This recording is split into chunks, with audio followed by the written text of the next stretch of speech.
cualidades de los pastores llamados ancianos y obispos concuerdan con lo que el apóstol Pablo escribió.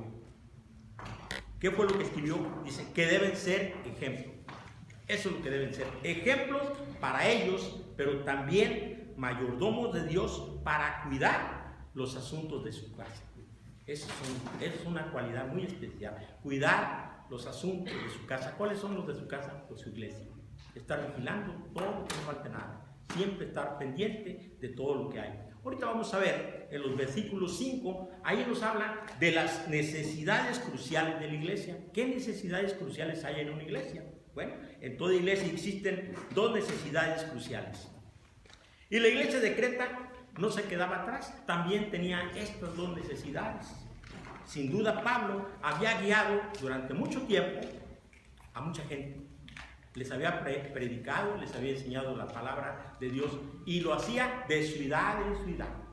Así era como Pablo acostumbraba llevar la palabra de Dios en todo el campo en el cual se encontraba.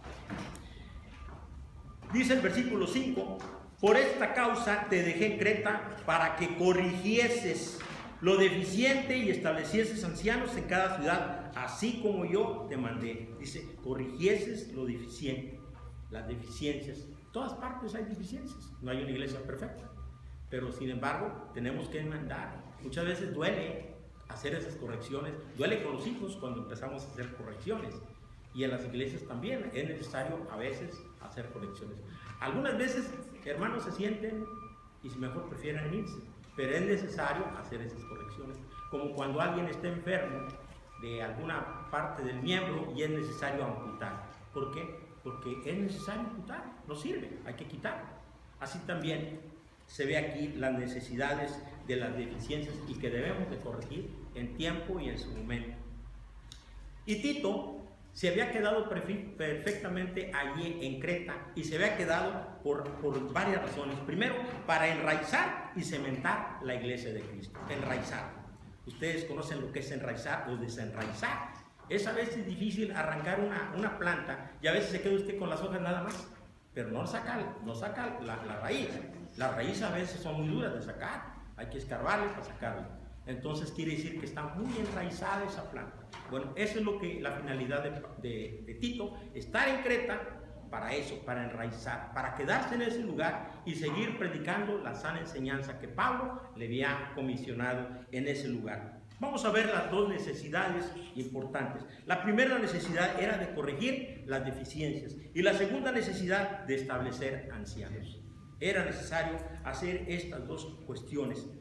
Cómo establecer verdaderos oficiales de la iglesia, pero también cómo tratar con los falsos maestros. Dos cosas que tenía también que ver, así como Timoteo tuvo que ver esas falsas doctrinas y esas falsas enseñanzas. También Tito tenía esa encomienda de estar viendo las deficiencias que existían en ese lugar de Creta. Además de todo esto, de cómo viven y cómo se comparten los hombres y las mujeres en la iglesia.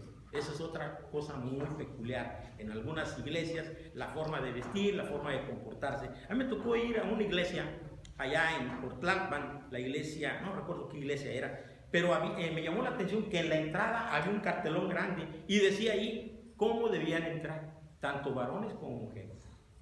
Pero una serie me llamó mucho la atención y sí le saqué una fotografía, porque dije, no, es exagerado todo lo que están poniendo aquí, ¿verdad?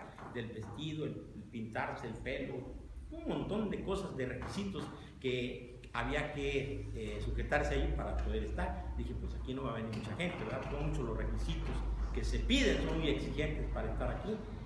Pero yo buscaba algo bíblico, pero no venía en esas cuestiones, era exagerado lo que se decía ahí. Además dice de cómo vivir y cómo comportarse entre hombres y mujeres era una de las necesidades y Pablo estaba un poco muy atento de esta situación de que se estaba viviendo. Así también esas deficiencias y esas fallas existen en todas partes, y no es por otra cosa, porque no están organizadas adecuadamente al ministerio.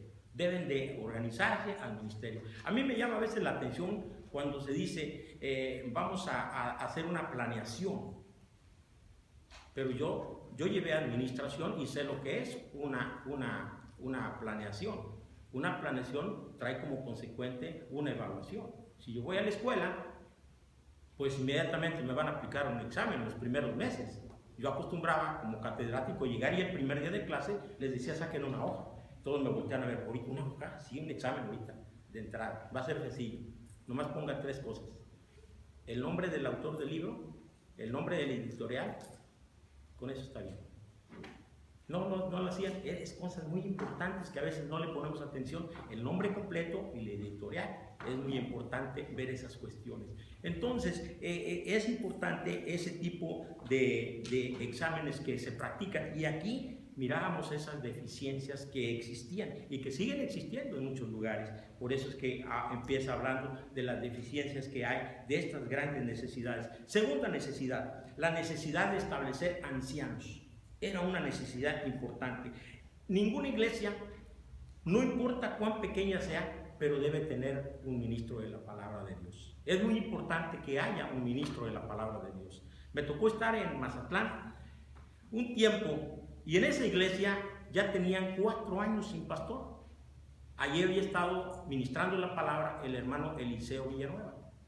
Él se vino por razones personales, ya no siguió trabajando ahí. Y entonces a mí me dijeron de que yo tenía vacaciones, y yo dije que sí, yo me voy, yo tengo vacaciones permanentes. Y me fui para allá. Y me encuentro con muchos vicios y muchas deficiencias que hay. ¿Por qué? Porque durante 4 años ya habían llegado costumbres que empiezan a llegar de muchas partes. Entonces es difícil erradicar las costumbres. Pero al final, pues se hizo el trabajo de ir limpiando esa forma de vivir, esa forma de comportarse. Y esta era una de las preocupaciones del apóstol Pablo por las iglesias de Creta, y esta también debe de ser una de las preocupaciones prioritarias de nuestra iglesia. Ver que la enseñanza sea correcta y en tiempo. Así es, estas 2 necesidades, pero dentro de esas necesidades hay una que es muy importante. ¿Cuál es ella? Pues que los ministros se entreguen y que amen al Señor con todo su corazón. Es muy importante la entrega de un pastor a la obra de Cristo. No por rato, sino hacerlo completo el trabajo, en íntegro. Así es como se debe de presentar un ministro de la palabra. Versículos 6 y 7 nos habla de los requisitos de las familias y de las personas. ¿Qué requisitos y cuáles son esas personas? Entonces aquí el apóstol Pablo describe el tipo de hombres que debían seleccionar para este oficio tan importante. Un trabajo muy importante, aunque ya lo habíamos visto desde el Antiguo Testamento, cuáles eran los perfiles, desde que vimos la parte de Jetro, cuando fue a llevar a los hijos a Moisés y le indicó todo lo que tenía que hacer, cuál era el perfil, pero también no nomás le dijo cuál es el perfil, le dijo cómo hacerlo. Es lo importante de cómo hacerlo. Yo recuerdo que en la primaria yo llevaba un cuaderno, no como ahora que van como Boy Scout con una mochileta así, pero grande, que van jorobaditos los niños, ¿verdad? Se van lastimando la columna. No, yo llevaba nomás un cuaderno que me acuerdo era muy famoso y se llamaba Polito, de doble raya. Ese cuaderno nunca se me olvida, siempre lo tendré en mi mente. Y la maestra, me acuerdo que puso en el pizarrón 2 rayitas y puso una A y dijo, esta es una A, una bolita con un ganchito. Y después nos dijo que los que no podíamos escribirlo bien, que pasáramos con ella, y ella nos agarraba la mano y nos decía cómo hacerla. Ese es un buen trabajo de un gran maestro, uno que enseña realmente, uno que se preocupa por estas cuestiones. Y aquí el apóstol Pablo tenía una encomienda muy grande de buscar un gran perfil para este oficio. Era un trabajazo lo que él tenía, pero lo tenía que hacer a la final de todo. Dice el versículo 6, el que fuera irreprensible, marido de una sola mujer, y que tenga hijos creyentes que no estén acusados de insolución ni de rebeldía. Bastante fuerte todas las características que se pide aquí. Y el primero dice irreprensible, que significa poseer un carácter intachable, limpio. Ese es uno de los requisitos, intachable. Marido de una sola mujer, que sus relaciones sean libres de toda sospecha. Es muy importante que tengamos mucho cuidado, ¿verdad? Porque en muchos lugares hay mucho ojo alegre. bastante, ¿verdad? Se desvía bastante la vista, mucho cuidado con esas cuestiones de la vista, pasajera. Hay que tener cuidado en eso. Pero ahí vienen dos partes importantes: que tengan hijos creyentes, merecen toda nuestra consideración, y que no estén acusados de disolución ni de rebeldía. Aquí viene a mi mente un pasaje muy importante que quiero compartir con ustedes, pero bastante importante. Allá por el libro de Samuel, capítulo 2, versículo 12, dice el versículo 12: los hijos de Elí eran hombres impíos y no tenían conocimiento de Jehová. Y en el 22 dice: pero Elí era muy viejo y oía de todo lo que sus hijos hacían con todo Israel, y cómo dormían con las mujeres que velaban a la puerta del tabernáculo de reunión. Qué terrible situación de un padre tener ese tipo de hijos. Y los hay, ¿no? Sí existen. Es como a veces dicen que no existe el demonio. No, sí existe. No, nadie lo ha visto. Sí existe.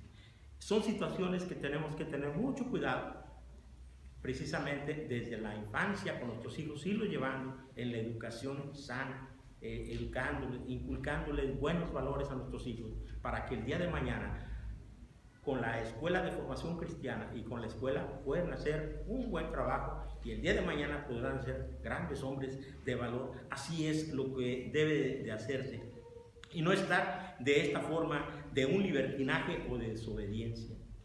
Me tocó en varias partes estar y ver hijos de ancianos, de pastores no he visto, pero de hijos de ancianos sí, que se emborrachaban. Y yo platicaba con los ancianos y me decían: pastor, son jóvenes. Bueno, lo dejamos que son jóvenes, pero hay que ponerles atención a estas cuestiones. ¿Por qué? Porque son ejemplos de la iglesia y son malas tentaciones para los demás jóvenes. Así dice el versículo 7: porque es necesario que el obispo sea irreprensible como administrador de Dios, no soberbio, no iracundo, no dado al vino, no pendenciero, no codicioso de ganancias deshonestas. Puntos muy importantes. Irreprensible como administrador, lo vimos hace rato. Intachable, debe ser una persona intachable, y sobre todo si uno está al frente de una administración de Dios, debe ser todavía mucho más limpieza hacer los trabajos, responsable en servir como un buen administrador. Y Pablo presenta aquí 5 vicios que el ministro debe evitar. Muy importante estos 5 vicios. El primero: no soberbio, no iracundo, no dado al vino, no pendenciero y no codicioso a las ganancias deshonestas. 5 vicios que uno tiene que evitarse todo ello. El primero que nos habla, dice: no soberbio, dice sabio en su propia opinión. Hay pastores que dicen: es así, así nos vamos, de ahí no se van a mover. Hay que tener una serenidad y sapiencia, pidiéndole a Dios que nos quite esa forma de ser soberbio. La soberbia es terrible y es una de las peculiaridades en muchos lugares, la soberbia. No iracundo, tener paciencia para las cosas. Para todo hay que tener paciencia. Es una de las cosas que a mí me ha costado mucho, me ha costado bastante, la paciencia. Siempre he sido muy agitado, pero siempre estoy pidiéndole a Dios de rodillas que me cambie, que me vaya transformando. Y yo he sentido que un poco he cambiado, no le digo que mucho, pero sí, yo siento que he caminado un poquito, pero ahí vamos agarrados de la mano. Así es, no dado al vino. Esto constituía un serio problema para las iglesias y sigue siendo. Hay muchos pastores que todavía tienen esa costumbre de decir: no pasa nada. Ahí sí los he visto, ¿verdad? Como dicen, como ponen el codo. Pero eso no debe de ser en un pastor, de predicar la palabra y de hacer esas cosas. Nunca debe de hacerse eso. No pendenciero, tentación a pelear, a ser agresivo, a ser violento y abusar de los demás. Tampoco.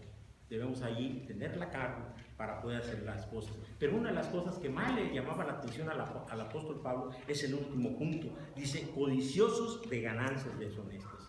Debemos de ser lo que merecemos. No codiciar más de lo que no debemos de ser. De merecer sabiamente lo que merecemos. Nada más, no pedir absolutamente nada. sino ser honestos en lo que se gana. Así es, debemos estar de acuerdo. El apóstol Pablo nos lo pone el ejemplo por ahí en Filipenses, que él estaba de acuerdo, que decía que podía, con poquito, con mucho, él podía vivir, no importaba la situación, pero hay que vivir de esa manera. Yo lo viví mucho tiempo, yo ganaba, por decir, 10 pesos, y de 10 pesos me vine a ganar 1 peso, y me di cuenta a la final de que haber regresado a Dios, yo me podía mantener con el peso. Y yo decía, bueno, los 9 pesos que gastaba, ¿dónde están? Porque era dinero malo. Ese dinero no rinde para nada. Mas, sin embargo, con el peso que yo ganaba, podía sostenerme perfectamente bien y no me faltaba nada, nada. Pero cuando las cosas se hacen de frente a Dios, por eso debemos de tener mucho cuidado, no codiciosos en las ganancias deshonestas, sino por el contrario, hay que vivir de acuerdo a lo que merecemos. Pero además, Pablo señala 6 virtudes aquí, 6 virtudes muy importantes que deben cultivar los líderes de la iglesia. Estas virtudes las señala, dice, sino hospedadores, amantes del bueno, sobrio, justo, santo y dueño de sí mismo. Son 6 virtudes que como líder de la iglesia, como pastores, debemos de cultivar. No sé aquí cuántos de ustedes les gusta hospedar. A mí me gusta mucho hospedar. Yo acabo de tener en casa de ustedes a un pastor y a un anciano de iglesia de San Luis Potosí. Entonces me hablaron y me dijeron, pastor, ¿nos puedes hospedar? Claro que sí. ¿Qué fue lo que hizo Rebequita y yo? Le dejamos la cama y nos fuimos al suelo. Es que así debe de ser. Demostrar el lugar mejor para el que viene. Entonces hay que ser un buen hospedador. Es una forma de que como pastores debemos también de cultivar esta forma de estar en relación con los demás. Así es como Pablo lo manifiesta, hospedadores. Dice, como líder de la iglesia, el obispo tenía la responsabilidad de atender a los apóstoles y evangelistas que iban de paso. Era una costumbre que llegaban a la iglesia y eran hospedados. En muchos lugares tienen alguna casa de alojamiento, un cuarto para alojar a alguna persona que viene de paso. Hay lugares que así pasa, que dicen, voy de paso, no habrá en la iglesia algún lugar. Y hay iglesias que tienen algún espacio para tener a personas. Es muy importante también abrir nuestro corazón. Ahí en la casa de ustedes en San Luis Potosí, yo tuve el privilegio de tener a muchos pastores ahí, comenzando del doctor Marcos Garza, Aristides Ibarra, David Martínez Zapata, mucha gente, muchos pastores pasaron por ahí por la casa. ¿Por qué? Porque la casa siempre ha estado abierta, y no nomás hay jóvenes, muchos jóvenes, que ahora ya son pastores, muchos de ellos también estuvieron ahí en casa, y se acuerdan con mucho afecto que siempre abrimos el lugar para que ellos tuvieran, y no nomás el lugar, sino también pan, todo lo que quisieran ahí, lo había las posibilidades. Esa es una forma también que como cristianos debemos ser hospedadores. Así es, pero también ser amantes de lo bueno. Es una característica de un ministro de la iglesia. Dice soberbio. Esto es justo, es un excelente comportamiento ante Dios y los hombres. Esto es, debemos tener un comportamiento excelente, primeramente ante Dios y ante la iglesia. Porque a veces nuestro comportamiento aquí es uno y afuera es otro. A veces nuestra forma de hablar es una y afuera es otra. Debe ser una cosa justa, exacta, que siempre estemos demostrando lo que siempre hemos sido. Yo les decía la semana pasada de mi letra, de hace 40 años, me puse a borrar un libro y le dije a mi esposa, le digo, mira, ve el libro, ve cómo escribía, ahora ve cómo escribo, y me dijo, sigues escribiendo igual, con las mismas faltas de ortografía, sí, pero sigo escribiendo de la misma manera. Hay que cambiar, hay que seguir igual, seguir la misma línea, pero también nos habla sobre los hombres, sobre esto santo. Esto de santo no es otra cosa que una persona descontaminada de impurezas y de inmundicias del pecado. Debemos estar limpios de toda esa impureza que nos rodea. ¿Por qué? Porque las impurezas llegan solas, se alojan solas. Por eso debemos estar preparados para ese tipo de impurezas que nos rodean, pero también dueños de sí mismos.